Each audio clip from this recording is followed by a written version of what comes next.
Welcome to Afternoon Garage. So last week, if you've been following, we talked about everything that had to happen to make this thing roll down the road. Engine, transmission, exhaust, and cooling. It has airbags all the way around. We'll get to that in a minute, but it has an air leak. So I think what I'm going to do is troubleshoot the air system and show you how it works along the way. So follow me. One thing to know about me, and what my friends could tell about me, is that I built my share of lowered vehicles. This one's no exception. Now this one is built with airbags. Typically people will buy a kit where you bolt on different control arms, or you have a different subframe, or maybe in the rear you have something that bolts on to the chassis to where it'll give you adjustable suspension in some way. What I did was I used everything I knew from previous vehicles that I built and I made my own. If you watch my last video with the engine and transmission install, it seems like I was always tripping over something that somebody gave me or something maybe I did myself, so I really wanted nobody else to blame but myself this time. Now when I got the car built, everything was fine. Vehicle was at ride height. I have a remote control that I can use to adjust and lower the suspension, and everything was fine until I pulled it outside. It sat outside for maybe a week. Then I came back outside and I noticed the rear was where it was supposed to be. It was right where I set it. The front was on the ground. Now one thing to know about this, when I built this air system for this vehicle, I wanted to make sure the crossmember lays flat on the ground. As I said last week, that's no good for driving the car if the suspension fails in the front. The crossmember is going to be on the ground. It's a damn good alarm system, but no good for driving the car. And here's what happened to me. You can see my fenders here are rolled, so the wheels tucked completely up inside of there. It's not hitting the fender well or anything like that, but I can bet you if the vehicle wasn't on the lift, crossmember would be sitting right on the ground. So I got to figure out why that happened. There's no better way to learn something than to have to troubleshoot a problem and just dive right in. So everything's in here, so let's find out exactly what I did. Okay, what we have here, we have one tank there, big long tank there, two pumps, another tank, and some valving, and a fill port. I think what we're going to do is we'll take this auxiliary port that I plumbed in here and we'll fill it up. Keep an eye on the pressure, see how long it holds pressure. I also have some soapy water here, so I can spray a lot of these fittings back here and see if I see any bubbling. Just a little bit of soap and water, tell you a lot.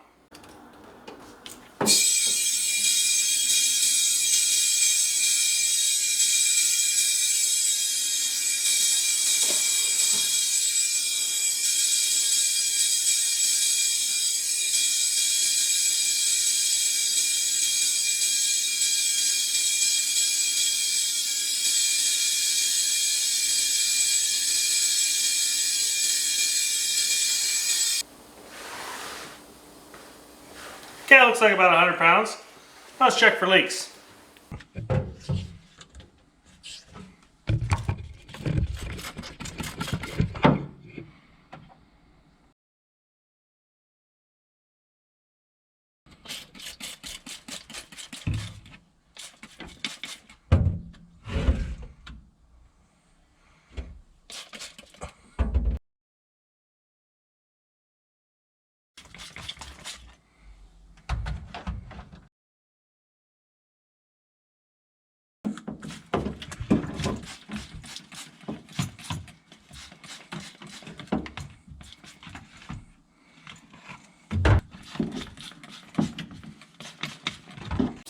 Didn't find too much with my soapy water.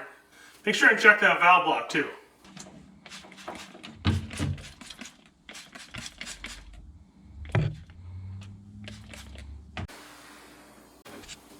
Okay, we go back to the gauge. Here's the gauge. We've lost 30 pounds. 30 pounds of air. It's got to be a pretty substantial leak.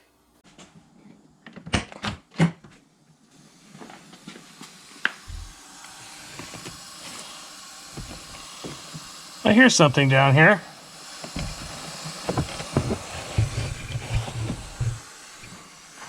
I'm gonna take this floor mat out.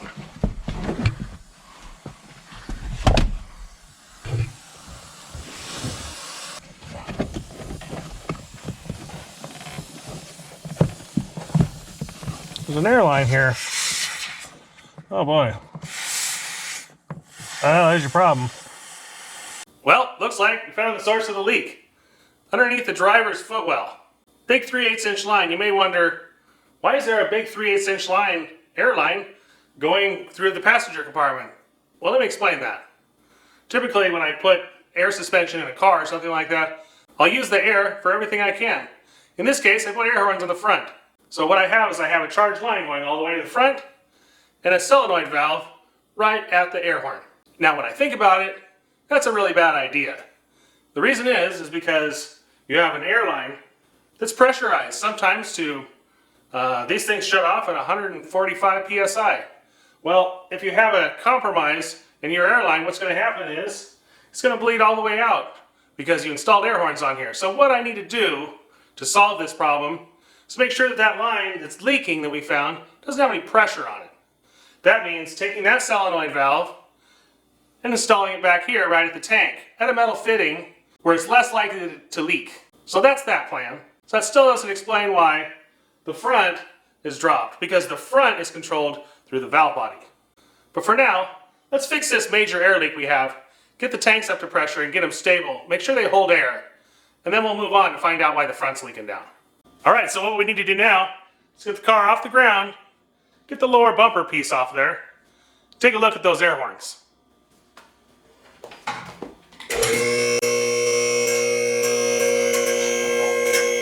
So you can see kind of what I did here. Took these openings, which normally don't have anything in them, and I filled them with air horns. Let's get this off and I'll show you a little bit more.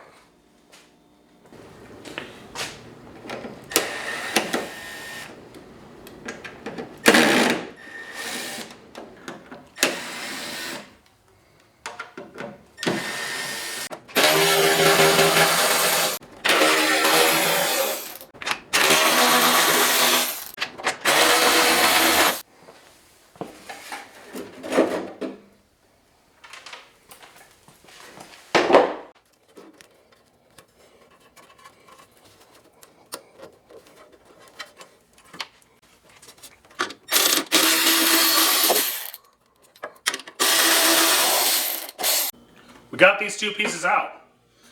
Here's the horn. You can see the valve on there, the electronic solenoid valve. And here's the tank, which just freely supplied air to that thing. So that line was charged all the way from the back to the front. So what I'm going to do is I'm going to remove this here, take this valve off, make it T directly into here so it'll feed both sets of air horns together in parallel, and then I'm going to use one of these back here.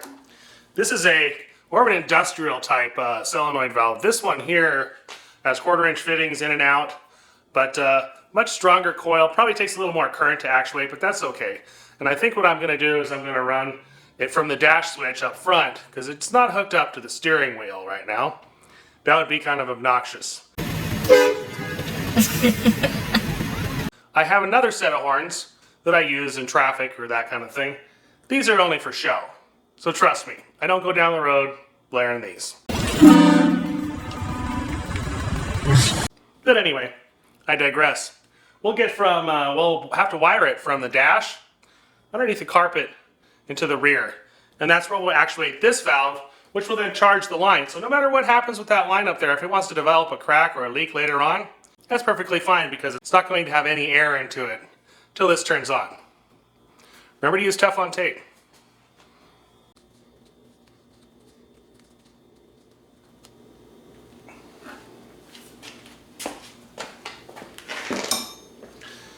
Okay, well there you have it. So I have the new valve on here now, on the tank in the rear.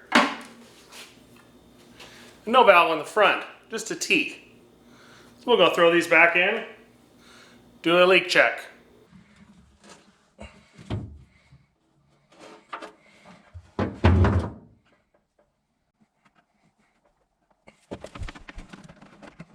Something I like to do here too, whenever it's been put inside of one of those quick connectors, at least chop the end off so you'll have fresh tube and make sure it's very, very clean. Maybe clean it with some alcohol. Also, you want to cut it with something like this. This is a razor, kind of a razor knife thing. It produces nice, clean, straight cuts. What you don't want is you don't want a jagged edge on this to tear up the O-ring when you push it in there. In fact, some people I've seen, what they do is they'll kind of just take some heat and relieve this edge here so that when you slide it into the connector, it's not going to take that O-ring and mess it all up. So you get a leak. So we're going to know if that happened to me because, again, I have my soapy water. But yeah, so let's start filling it up, see what we have.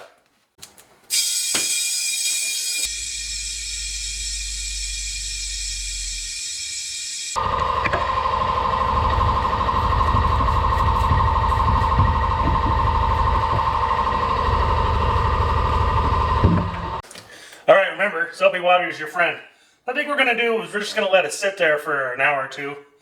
See if it drops pressure significantly. In the meantime, I think we can put the front end together.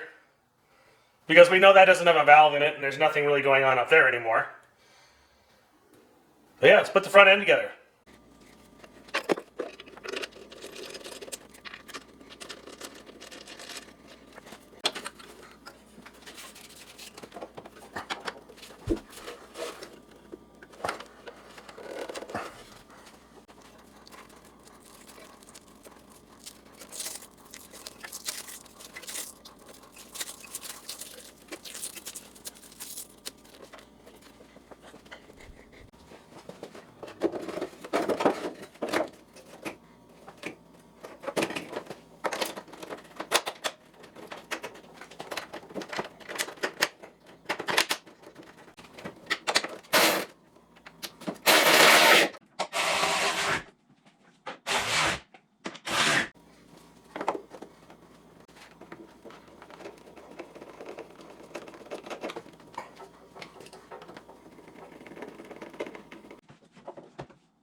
Alright, I got the front end back together now.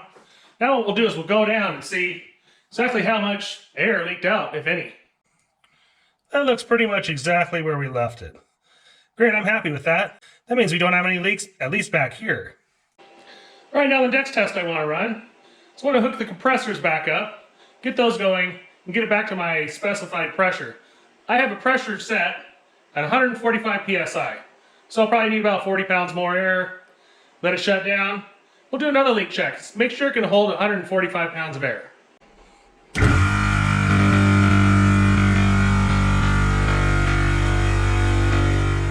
Well, we got one problem solved. Everything came up to pressure and it's looking good.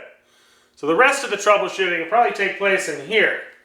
Now I have a pressure gauge in here. Let's look at that.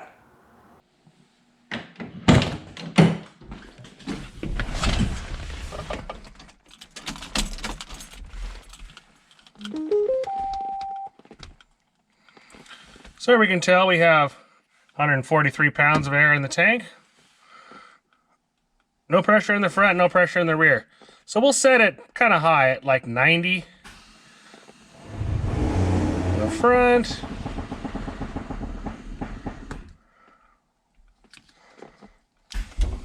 Let's try about 30 in the rear.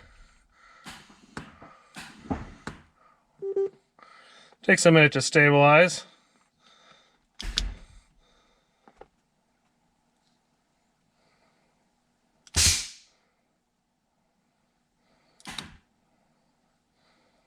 Okay, there it is, 90 and 30.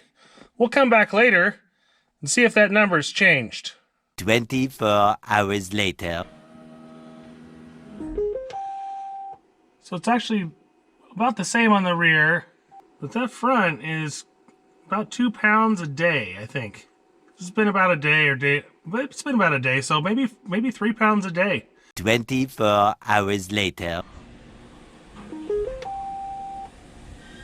Huh. Got about 8 more pounds in the front. Rear doesn't look like it's leaking so bad. It's about 131 pounds. So that's good. We definitely have a leak from the front. So I'll go back at the valves. Maybe clean one of those. So here's the valve body. And you have a lift and a dump. So this is the lift and the dump for the front. solenoids, and the lift and the dump for the rear.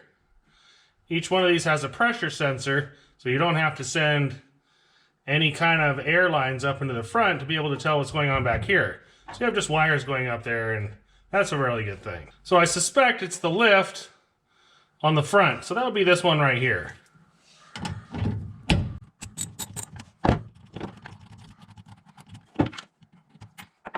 Carefully take this solenoid out. There's small little wires in here. Just kind of set it aside.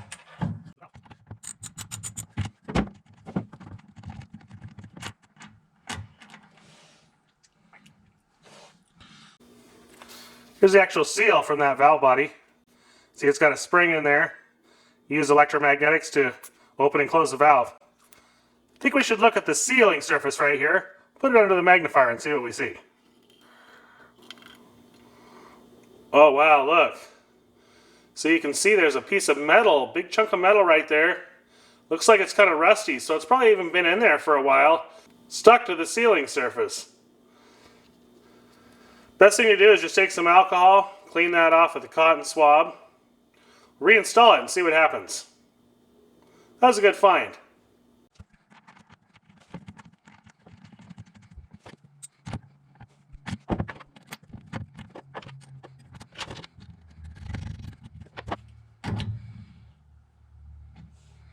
Okay, we'll give that a try. 24 hours later. Look at that, it's right where we left it. I think our problem is solved. Well, that was a pretty good fix. I feel a lot more confident driving this car down the road, knowing it's not going to leave me stranded somewhere with the suspension all the way on the ground. It's good to learn something, and what I learned is you always want to use these pancake filters. There's a little foam element inside of here.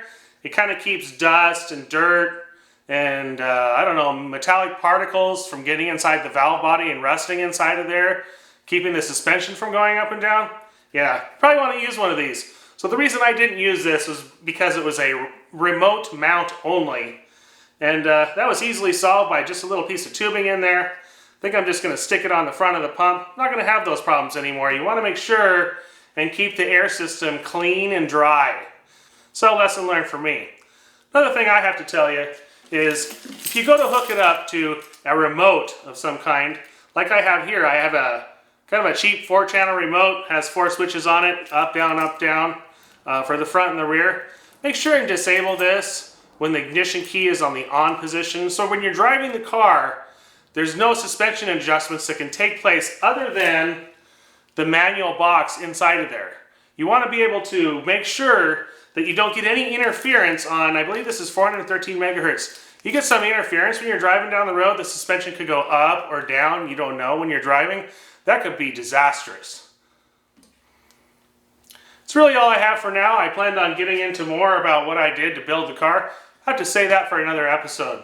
If you know anybody that would like this content, just let them know. Until next time, stay safe.